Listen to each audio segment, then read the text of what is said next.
What is a knight, anyways? Video presentation by Soleil. You that left us in the shadows, stripped of meaning. Begone! We have found fresh purpose. For the night has appeared, the night that pulls the fountains from the earth. Before we begin, I will have expected you to be somewhat familiar with Toby Fox's second hit game, Deltarune. The purpose of this video is to summarize what we know of the knight figure mentioned across Deltarune chapters 1 and 2, as this knight has been built up as an overarching figure running the game's plot, who stokes the conflict between the light world and its dark world, as the dreams of everyday objects in the light world are given form. This figure has been built to be antagonistic, stoking the egos and insecurities of lesser antagonists such as king and queen, giving them an idol to rally around. The clearest explanation on the knight comes at the end of chapter 2, as Queen prepares for the final fight. The night, the roaring night. Today it deigned to create this world. Reaching its long hand to the sky, it coursed its will into its blade, and made, thrusting the fountain from the earth. In summary, the knight created the dark world by stabbing the earth with its will-infused blade. This is observed by Queen. The ability to create dark worlds is very important because dark worlds serve as psychoanalytic bubble realities that can either progress character growth or threaten to induce an apocalypse, which is called roaring, depending on how the lighteners interact with said dark worlds. Having even said that, the knight is a pretty mysterious figure, given they have not appeared in the game at all. They have been notably absent from the game, which leads to a lot of speculation. Immediately after being given an explanation of the knight's machinations in the light world, Susie finds a way to contradict the general assumption. For all that creating dark fountains is supposed to destabilize the balance of light and dark, Susie keeps thinking of ways it could be beneficial. Susie has only been able to open up and make friends in the dark world. Perhaps she thinks the knight is the same as well, taking on a scary face to express something extremely human. She concludes, or at least leads us to conclude, that the person behind the knight is more important than the role projected onto them. The Knight with a Knife, Chris Streamer.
Let's get a little context for what kind of person Chris Streamer is.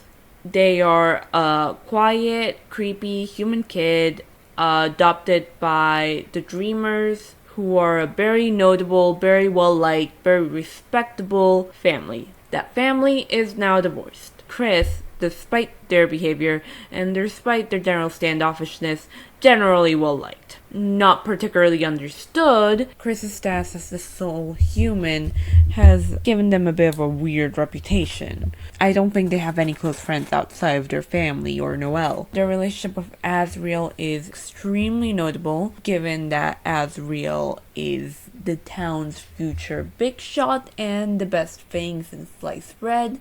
and generally hot, smart, funny, well liked. This has led to Chris struggling to develop much of their own personhood outside of Azriel, and generally outside of their family's reputation. Azriel moving away for college was a pretty big change, and one that basically opened up yawning chasm of Chris's other problems in life regarding their humanity and also their struggles to communicate with people. And the other kind of major thing about Chris Dreamer is that Chris Dreamer, at the end of each chapter, janks off their soul, basically the player's cursor, and does this right before causing some type of mischief. It's the TV. Looks like it's plugged in, but it's dusty. It's the TV. Doesn't seem to even be plugged in anymore.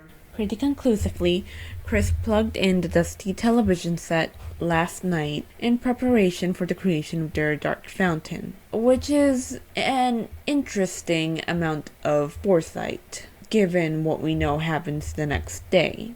It is your knife in this empty tin, is it not? Which, leaves me to the next question.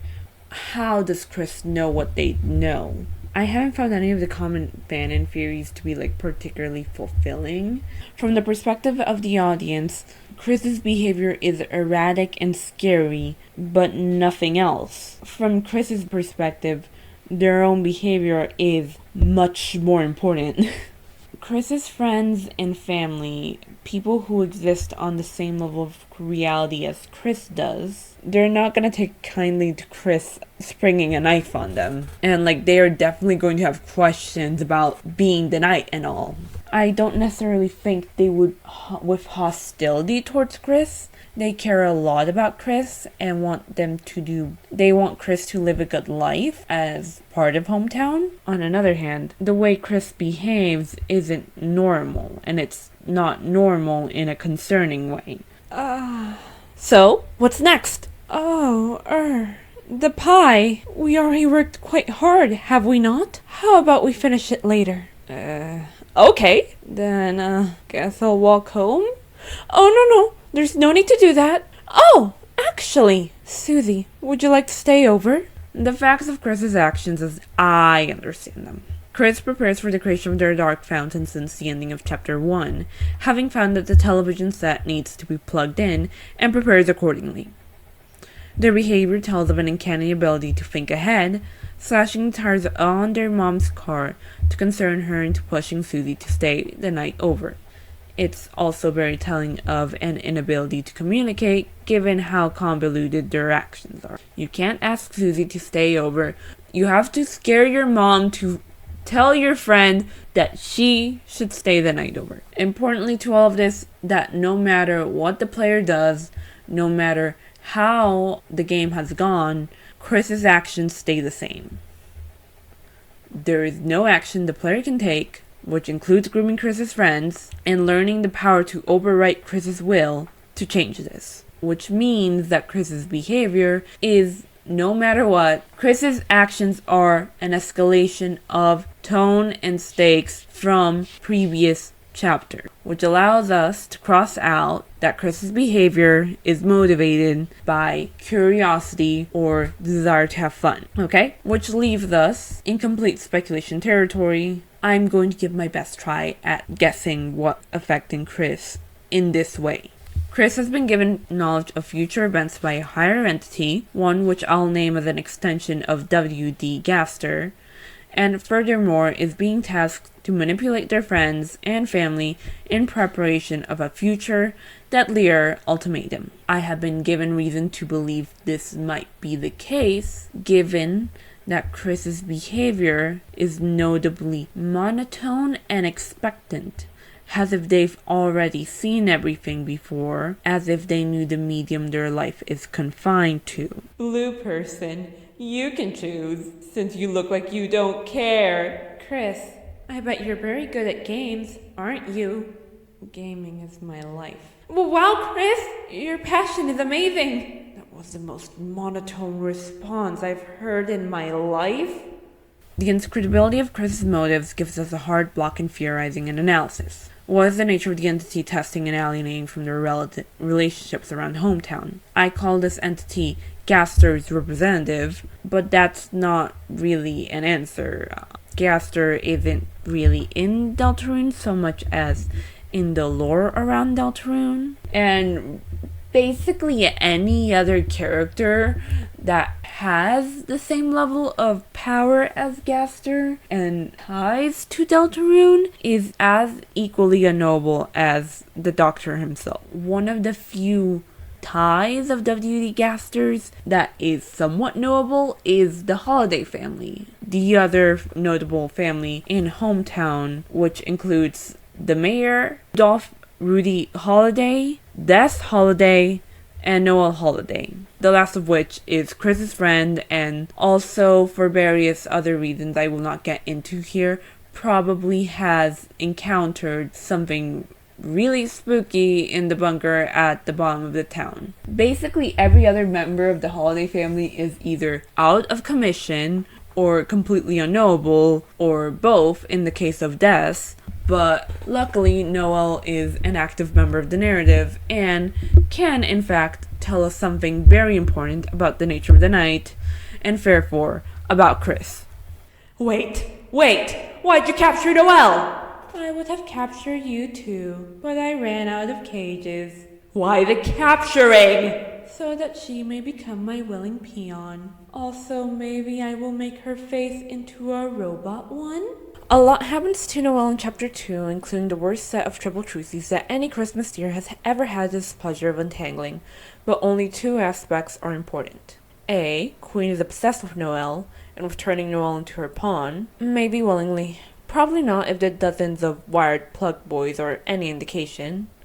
And B. Noelle has the ability to permanently scar the darkness around her through the spell Ice Shock, permanently altering the nature of Cyberworld and unlocking a strange and power-seeking path at the cost of her personal integrity. Both of these aspects occur because Noelle is strong and has the ability to get stronger. Wait, let me guess. Is it because she's weak enough to make into your peon? Haha, no. Just the opposite. It's because she's strong. Now you can see here, this is a screenshot of the battle ending flavor text animation if you defeat an enemy using Ice Shock. That there's the comment here, Noelle became stronger. You can also see that her health has increased by 2 health points, which isn't a lot, but it is a consistent effect for whenever you defeat an enemy while having her in your party, which is mechanically important in the context of the Weird Root, where a constant repetition is the idea of getting stronger, partially through items, but partially just through grinding. In any case, while both of these effects are due to Noelle's propensity towards strength, these two effects are not compatible with each other. While Noelle can create dark worlds because she is strong, and while Noelle can get stronger because of her natural strength, Noelle cannot be Queen's Knight and get stronger. In fact, if you do that, Queen herself will tell you that she can no longer use Noelle as a new knight. This is what she has to say. Noelle is in no condition to assist me now. She must rest. And Bird Boy. I searched for him for ages, but my sensors cannot detect him anywhere. How thoughtful you two have come to help me, Chris. Susie, which one of you wants to be the new knight? Which shifts what we know of Queen's plan quite a bit, because the assumption was that Queen needed Noelle to be the new knight because Noelle is strong. Noelle is the strongest out of Susie, Bertley, and Chris. And she might still be, but that's not why Queen is planning on using Noelle as her knight. In fact, any Lightner could serve as a replacement new knight, which includes notable Lightners Bertley, Susie, and Chris. Bertley, notably, has already pledged his loyalty to Queen. Queen's preference for Noelle is a personal thing for Queen. There's not any Darkener that reacts to any Lightener in a similar manner, as even similar relationships like Lancer and Susie, Queen and Birdly, or Chris and Jigsaw guys are motivated by loneliness and antagonism, not obsession. The only exception to this, of course, is the extremely weird Ralsei and Chris. Let's trade info! About Queen? Queen wasn't always so harsh. No, she was! She just got worse somehow! It wasn't until that dark fountain showed up that she started going into overdrive. Night this, night that, fountain that. Like, what does that night even have for it that I don't? Come on! Noelle this, Noelle that, fountain that. Could we rephrase Sweet's words to be about Noelle and still describe Queen?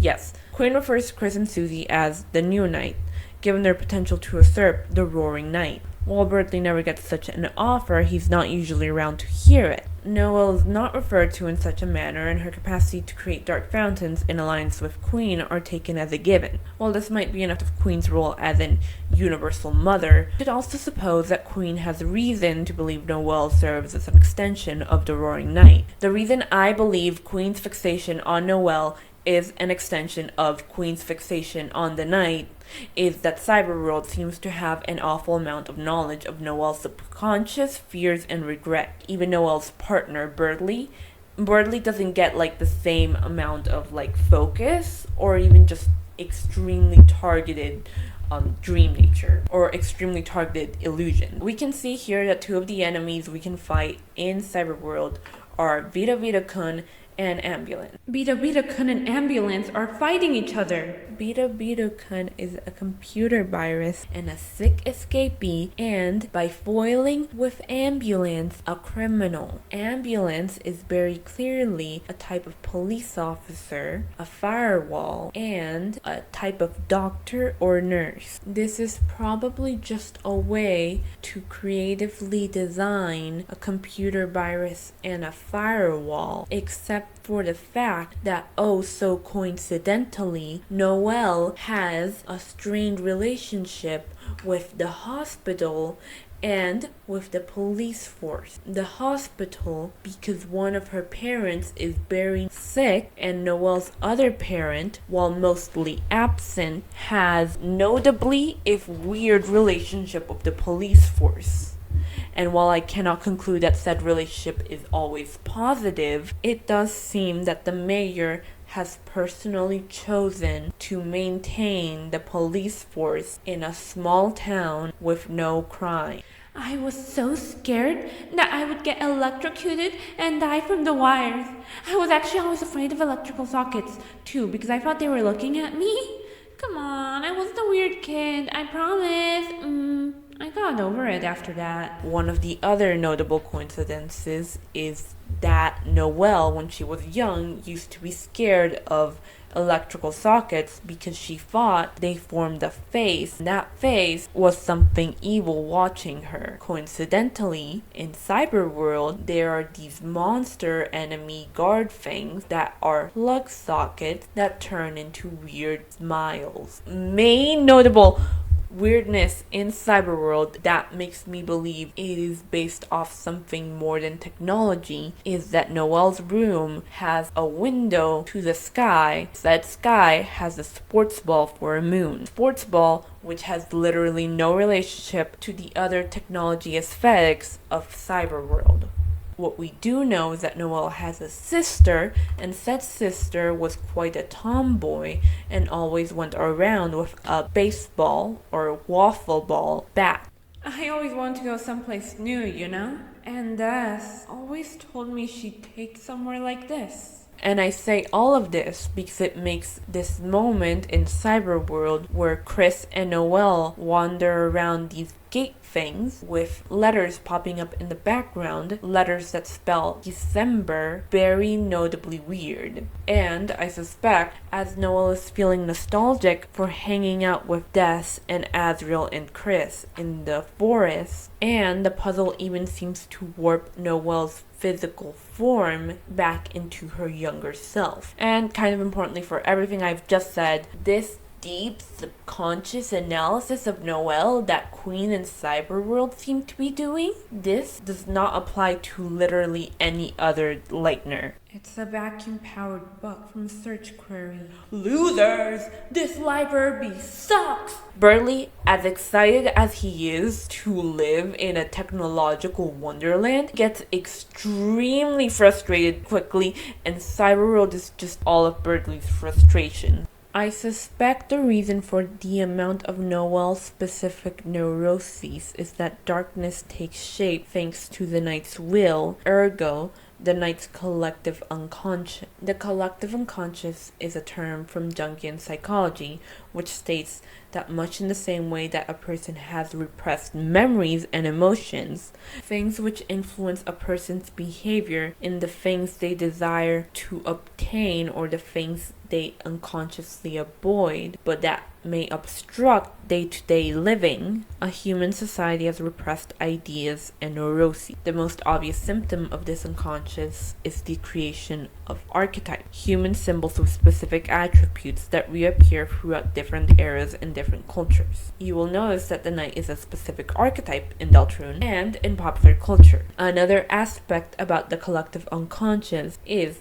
that it is both hereditary and genetic, and can vary in that from the personal to the familial to the societal to the all-encompassing. Important to note that the validity of Jung's theories is skeptical, but they are a common starting point for literary theory, which relies on a shared understanding of archetypes. Which brings us back to Cyberworld's Knight. Cyberworld's Knight is likely someone extremely close to Noelle, and I also doubt this person is Chris. We already talked about how Chris is the only human around town, and that most of their neuroses are related to that and the question of belonging. Cyberworld's thematic neuroses is the idea of being consumed by your family's will or the societal will. The timing of Cyberworld's creation is also incredibly inconvenient for Chris to do anything, given that they were with the soul and our gaze for the entirety of the school day. The only time Chris could have had to create Cyberworld was in the midnight hours between chapters, by which they had to have hoped no one would notice a shambling teenager scheming about, and also no one would use the public computer lab in a complete 12-hour cycle. All Chris theorizing aside, they are also a teenager that gets nervous when they have to walk alone in the big city. They are far from all-powerful or all-knowing. And now that we know that Cyberworld's Knight, the Roaring Knight, is probably someone extremely close to Noelle, and that person is probably not Chris, the second guess is that the Roaring Knight is also a holiday knight, either Mayor C. Holiday or December Death Holiday, given that they have been mysteriously absent for the rest of the story. They all have the resources Chris has for creating dark fountains, by which I mean a way to get access to knowledge about darkness, either through Gaster, the bunker, or someone else. Given that they have the same access to everything Chris has, which includes the bunker at the edge of town. And if we have reason to believe that the thing that made Chris a knight is contacting other people around town to become knights and to create dark fountains, then we have no reason to believe that Chris is the only knight around town. In fact, we have reason to believe there are multiple knights going around in hometown, each creating a different dark world. I will proceed to review the two remaining dark worlds and see what these can tell us about their knight, starting with Castletown. Today, the Fountain of Darkness, the geyser that gives this land form, stands tall at the center of the kingdom. But recently, another fountain has appeared on the horizon, and with it, the balance of light and dark begins to shift. Chris, I'm a prince, but I currently don't have any subjects. I've been waiting alone here, my whole life for you two to arrive. So, I'm really happy to meet you. I hope we can be good friends, Chris. It's nice that Ralse is Ralse. Huh?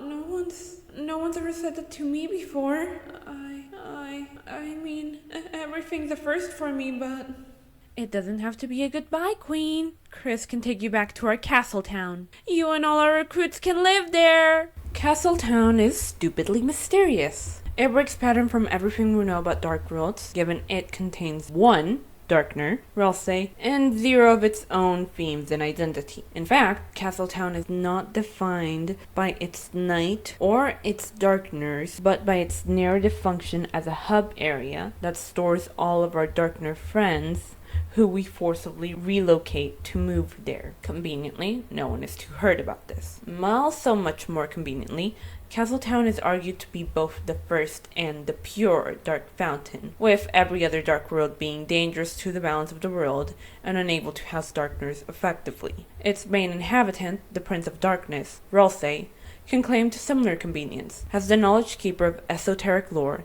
and the ability to belong in any dark world due to his place in the prophecy. Frustratingly, neither Ralsei nor Castletown have anything to say regarding the knight that must have created them. In fact, Ralsei's knowledge about himself is frustratingly shallow, even given that he was born all alone in a closet 2 days ago. Most Darkners have at least the memory of the object they are based off of, and the interaction said object had with Lightners, but Ralsei has even less than that, with no previous interactions to remember. While this isn't a complete picture of Ralsei's past, given his history with Lancer and his knowledge of the Light World's layout, it speaks to a scorchingly isolating history that is unlike that of any other Darkner, and factors into the reason we have no direct references to Castletown's knight. In contrast, we see that, like in Card Kingdom, King speaks a lot, very deliberately, about the knight. Similarly, Queen keeps notes and references for the knight's behavior. Ralsei, who is reasonably Castletown's equivalent figure, has nothing to say about the knight. And while I think we can guess who Ralsei would treat as a knight, we have no way to confirm this. In fact, the only thing we know about Castletown Knight is that they are functionally an absent parent. Let's move on to a knight we can, in fact, talk about. Card Kingdom Strange Knight.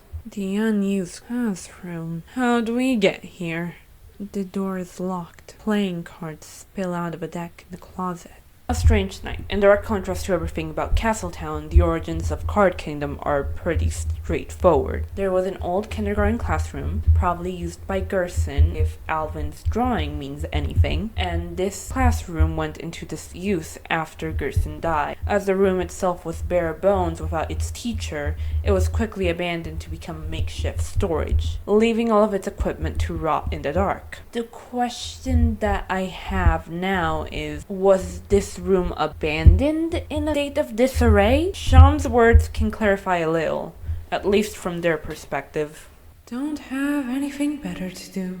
About Lightners. Long ago, the Darkners lived in harmony with the light. They were like gods to us, our protectors, our creators, those who gave us purpose. Then, one day, we were all locked away in this prison, and the Lightners never returned. Embittered, the king took up arms and aims to take revenge upon the Lightners that left us behind. Of course, even among his troops, some still distantly hope the Lightners will return. And about this kingdom, historically, this land was ruled by the 4 kings from Card Castle to the east, but recently, a strange knight appeared, and 3 of the kings were locked away. The remaining king put him and his strange son into power. This land has seen this much chaos since. Well, you don't need to know about that.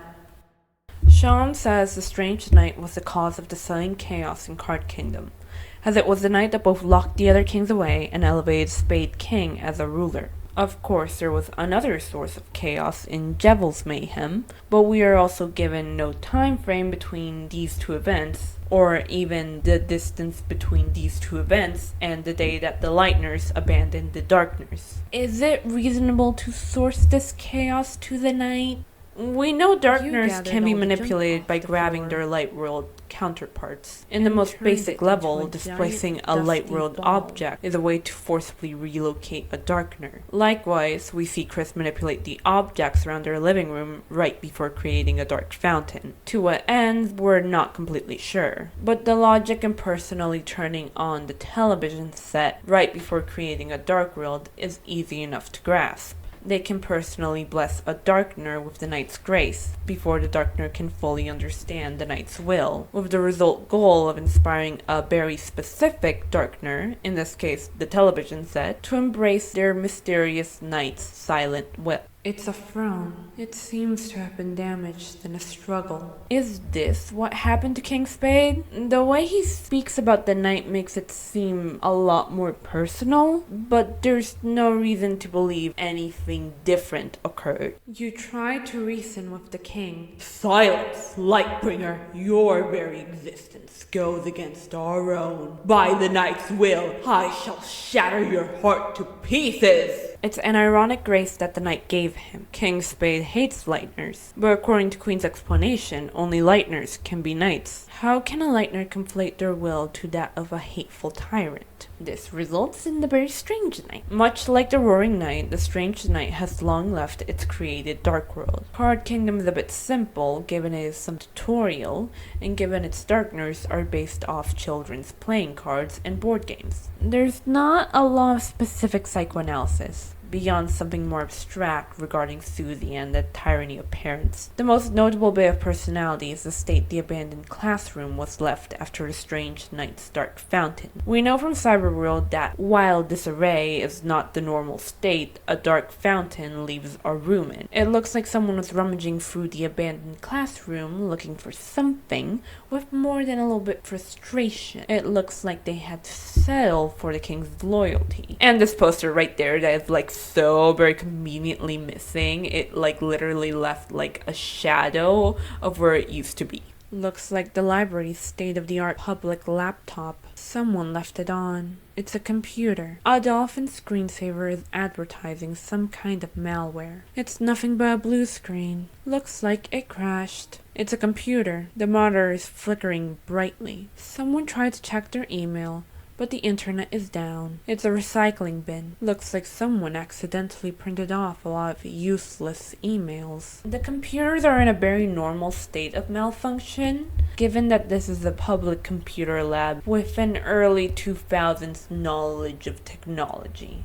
It is very reasonable that a stranger just downloaded malware. In fact, that multiple strangers downloaded all types of malware. The Strange Knight's actions don't cleanly match with that of any other knights. The Roaring Knight is abnormally clean, and Chris is much more targeted with their mischief. While we can't rule out that the Strange Knight's identity concurs with that of Chris's or the Roaring Knight's or anyone else's, it's extremely likely that this is an entirely new party with completely different motives and methodologies. It can be practically anyone with access to the school. For example, Alphys, Toriel, Alvin, and any of the other students. In summary, Castletown's Knight is completely unknown, mysteriously absent, and unmentioned. Card Kingdom was created by a Strange Knight associated with chaos and darkness, and Cyberworld was created by the Roaring Knight, who is probably a member of Noelle's family and who passed by with minimal footprint. Unlikely to be Chris. And Chapter 3's Dark World was obviously created by Chris, who does so in a manner of escalating tension. And we don't really know any other knights.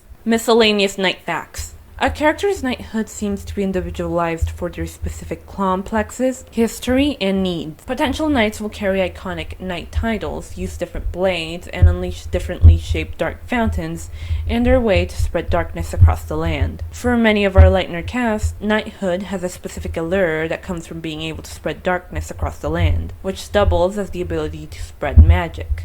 In practice, knighthood is an abrasive rule, given that it relies on having a strong enough ego to reshape the world to your will. Fear not, my beloved Noelle. This valiant warrior, brave intelligence, will be your knight in glow-in-the-dark armor.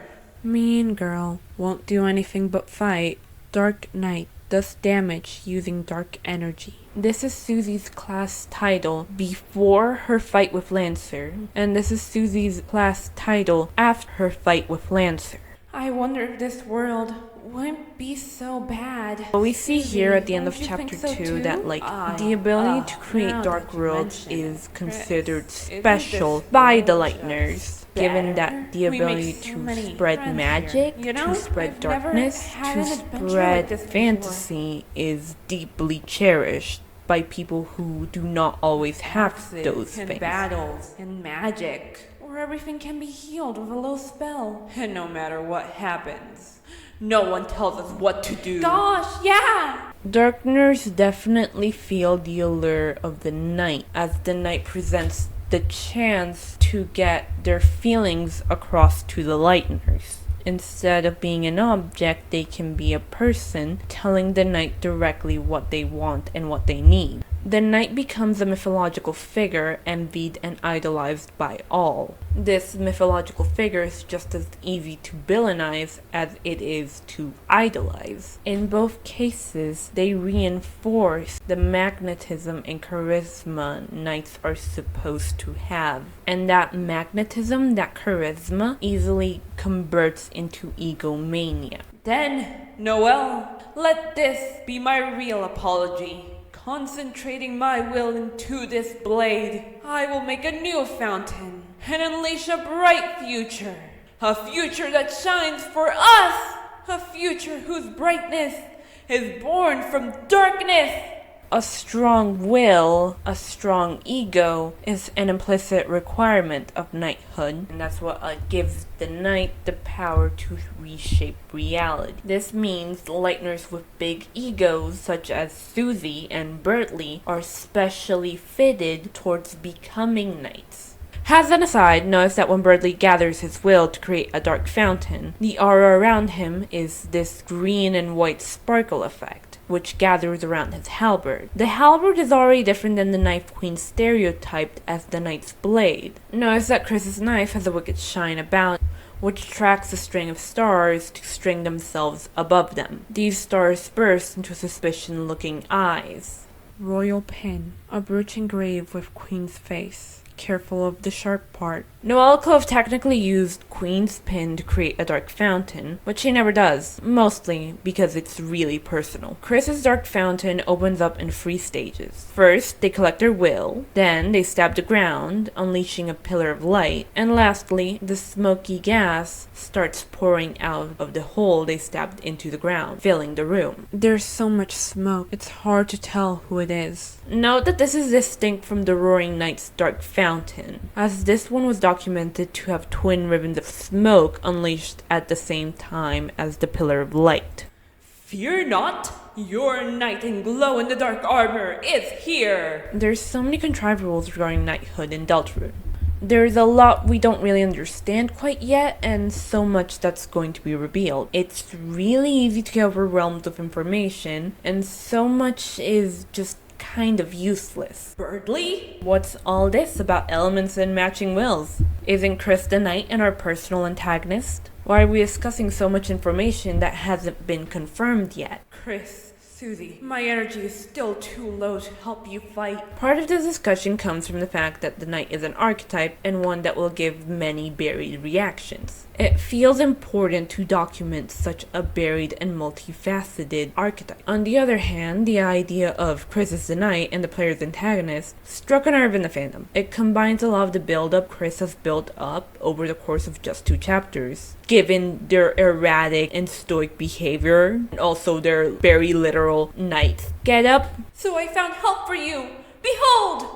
Comrades! This is besides the point, as the knight is crucially a character archetype that Deltarune uses to explore its cast of characters, which includes much more than just Chris, and to stand in conversation with other cultural landmarks that heavily feature symbols of knighthood. Contemporary pieces of media include Dungeon Meshi and Hollow Knight, historical novels like Don Quixote, or myths regarding King Arthur and the Knights of the Round Table, or even more basic cultural memories such as the knights in chess, or the attribution of money and land to historical knights. While I think we have developed a solid grasp of the knight's role thus far, it's also important to cover how the knight connects to other figures in Deltarune's internal mythos. If you remember Ralsei's prophecy, and the 3 prince heroes from are the supposed dark. to banish Only the they angels can of heaven, seal the much in fountains the same way and the banish originals the sealed angels' fountains. heaven. Only then will balance be restored and the world saved from destruction. The angel is a figure mentioned across Hometown. It is the center of Hometown's religion, which is itself based off Christianity. And while the knight is the most reoccurring antagonist of the game, the angel is the most ominous one, appearing when the world is at its end and the balance between dark and light is broken. As the knight creates dark fountains and shifts the balance closer to darkness, it heralds the coming of the angel's heaven. Much like Hometown, the knight is a religious subject, associated with the angel in the ritual of communion. This is logical as the knight is a subject of Hometown, a religious town. A knight has a blade, which they fill with determination, which originates with the soul, which is associated with the angel's power. You have created a wonderful form. Now, let us shape its mind as your own. The knight's blade serves as an extension of the knight. Does the knight serve as an extension of its angel? The relationship between the knight and the angel is beyond our theory crafting gaze. Purposely so, if our discarded vessel means anything. This leaves Ralsei as our most outspoken and reliable source of information. Ralsei, who has a direct interest in lying about the nature of the prophecy and its heroes to smooth out our quest and complete our destiny. Disclaimer that I think there is good reason to discard most fake Ralsei theories right off the bat, but Ralsei has canonically lied about the nature of acting and about the nature of the world right before us in his efforts to smooth out the grandiose journey. It is more than likely there is something important about the prophecy regarding its origins that Ralsei is hiding from us, which is us with very few people telling us the truth or even reliable facts about reality. There are several other lore keepers beyond just Ralsei that are invested in giving us information about the nature of the world of Deltarune. Most notably of these include the Secret Bossel, Jebel, Spamton, and, in the future, maybe Sean. Ha ha ha ha! What fun! You're fast, strong, but they are yet faster, yet stronger. The hand of the knight is drifting forward. Soon the queen returns, and hell's roar bubbles from the depths. Lightners, can you stop it? As chapter 1 comes to a close, we can find a strange jester locked up and away in the basement of Card Castle. His name is Jebel, and he was locked away by his friend, Sean. Something weird is that the area around Jebel's cell seems to be warped and disconnected, suddenly changing tile sets to fit in with those of Castletown, and maintaining the optical illusion of a carousel deep inside. We can suspect that the strangeness of Jebel's mind affects the very air around him. The strangeness of Jebel was set upon him by a meeting with a strange someone. This person is completely unknown. If you defeat Jebel in a fight, whether by beating him up or pacifying him, he drops a short prophecy warning the heroes of greater foes and greater threats, both originating from the knight. I consider his nightmare warning to be currently unintelligible, but with the context of chapter 2, his warning about the queen's return is now contextualized. The knight creates dark fountains with its hands, which hold its blade, and so the hand of the knight is drifting forward. The queen returns, and Q5U4EX7YY2E9N, otherwise known as Queen, shows up, threatening to consume the world in darkness with ties to the past villain Spade King. Hell's roar bubbles from the depths is presumably a fancy way to refer to the roaring, which occurs when enough dark fountains have been opened across the world. It is commonly speculated the strange someone Jebel met was the good doctor himself. While this theory suffers from Gaster vibes by checking, it's not unfounded. Jebel's arena is reminiscent of the Vessel creation area, which has Gaster's motive playing in the background, and Jebel's loud, abstract way of talking is itself reminiscent of Gaster's all caps and slow speaking. Sham's own description of the situation gives even more reason to believe that Jebel's strange someone was Gaster, as Sham's own word choices are reminiscent of Gaster's iconic words, darker, yet darker. If this is true, then it seems the doctor is purposely spreading gossip about the knight, giving warning about the knight's schemes, powers, and motivations. He's also the likely source of Chris's erratic and purposeful behavior.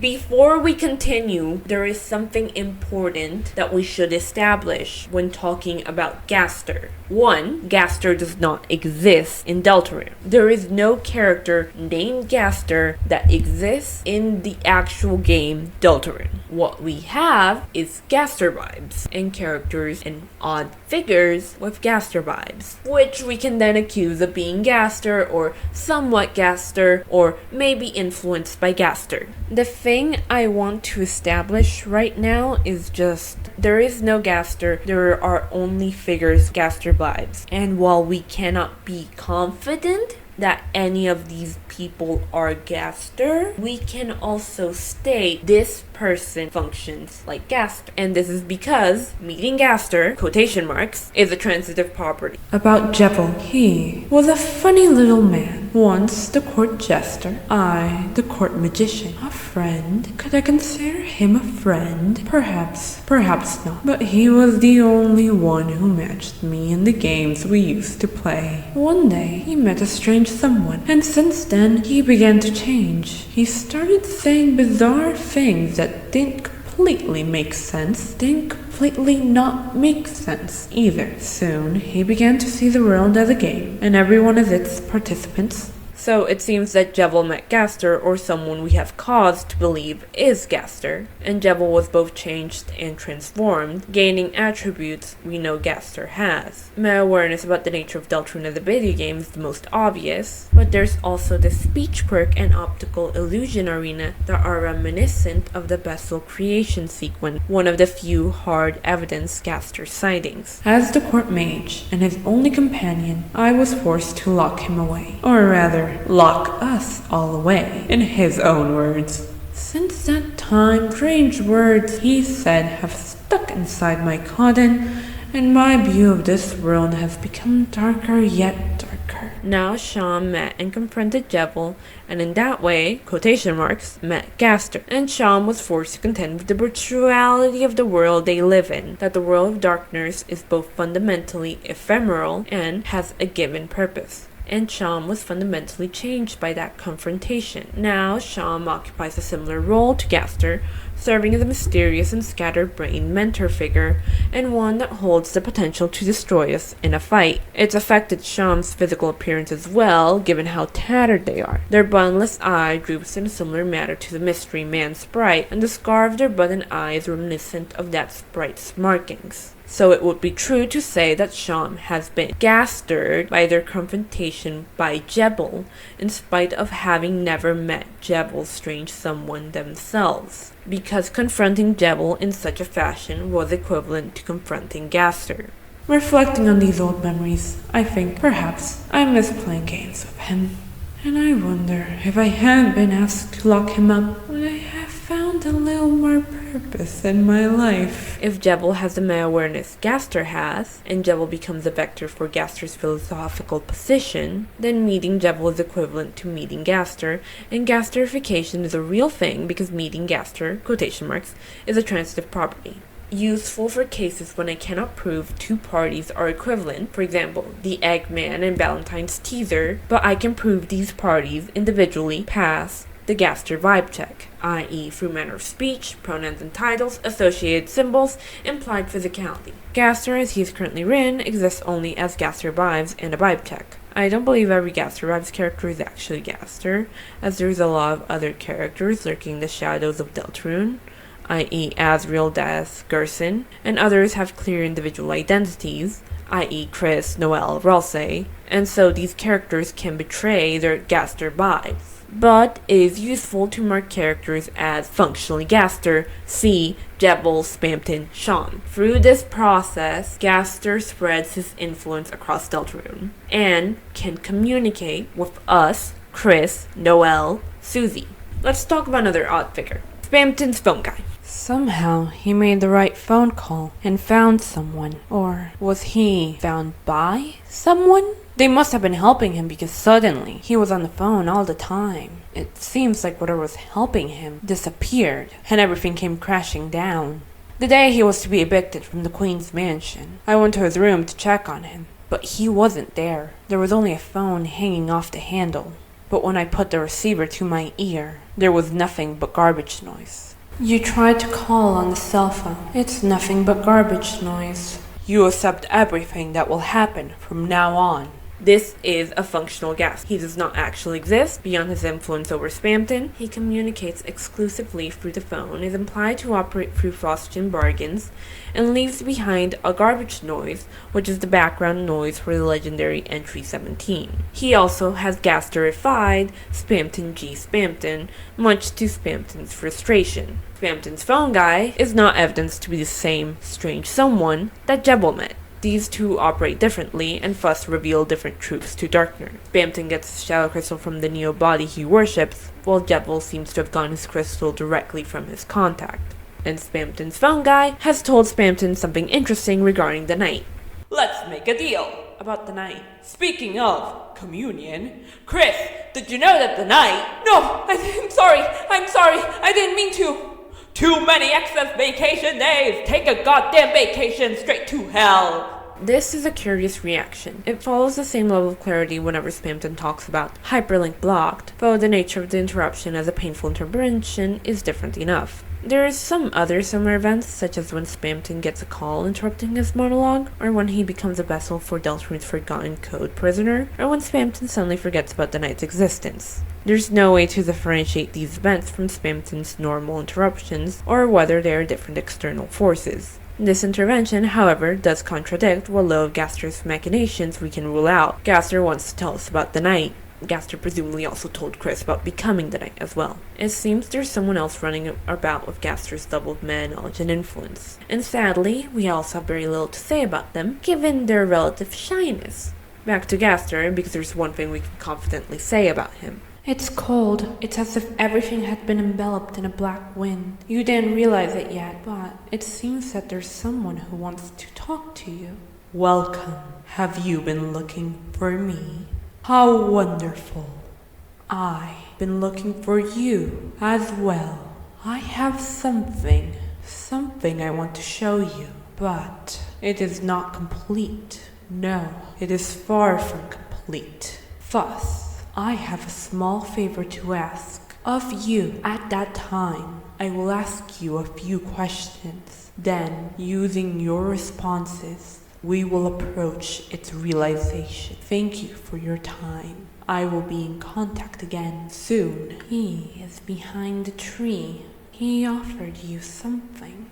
All that's inside is a jar, a single pickle in it. You put the egg you were carrying inside, too. So, the purpose of the message. I want to help. Yes, there was someone I wanted to help. I seem to have forgotten who. Thank you for your time, your answers, your wonderful creation. Gaster wants to help. This is something that he reiterates more or less consistently. Most blatantly with the Valentine's teaser. Extremely implied with the behavior of the Eggman, who hands out an egg that can be placed and duplicated in Asgore's empty fridge. Also consistently implied by the way he words things, as he talks about his future, wonderful creations, usually in contrast to the emptiness around him. As part of his help, Gaster encourages people to embrace the power to create a new future. Thank you for waiting so long.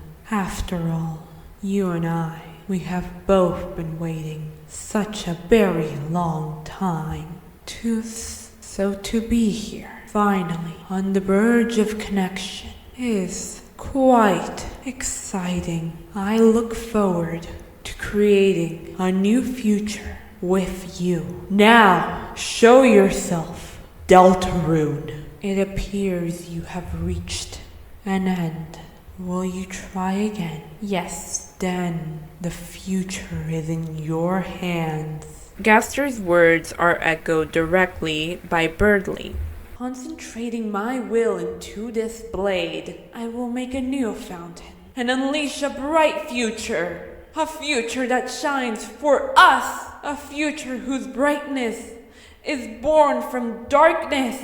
Gaster's final goal of creating someone capable of changing the fate of the world concurs with Clean's plan of creating a new knight, someone capable of changing the light world's Wi-Fi-less reality. To this end, he has created a lesser reality filled with people striving to change the nature and course of their world, enabled by the power of will and determination. There's supposed to be a bit of an example to follow. This plan is directly intervened by something we should call demon. This is a term that can refer to background processes a program runs. Much the same way, these shadows have nothing to their name other than their influence. Within the world of Deltarune, these demons interfere with the characters living in it, possibly causing pain in the process. It might be accurate to call Gaster a demon. More problematic to Gaster's plans is the abrasive nature of the knight, who is generally considered to be a bit of a jerk, and more dangerously risks the roaring, the apocalypse, and end of the world. Which means that for all of the fantasy and magic the knight brings, there is a price to pay for enforcing your will so directly. Deltarune rests thematically on answering one question. Is there any worth in creating a knight? Dark worlds can be personally useful, but in practice risk the roaring, which is itself a metaphor for the negative consequences of ignoring the physical, real world that allows fun stories to be made. There's a lot of people with the aptitude to become knights, or creators of fantasy, but aptitude isn't equivalent to prowess. The same aptitude can lead people to pigeonhole themselves as only knights and neglect other important aspects of living that are vital to health and coordination. Knights can be points of social connection and guidance, but they also lend themselves to creating parasocial and unequal relationships with their lessers. Can knights be trusted with this type of power? And this doesn't relate to the knight, but it does relate to the creation of the knight, and creating a person or an aspect can easily be turned into grooming people to become something convenient. Is this a moral line to avoid crossing? I have this page just listing ideas I want to say credit to me, but also God, thank you for listening to this once in a lifetime Deltarune video analysis and video presentation.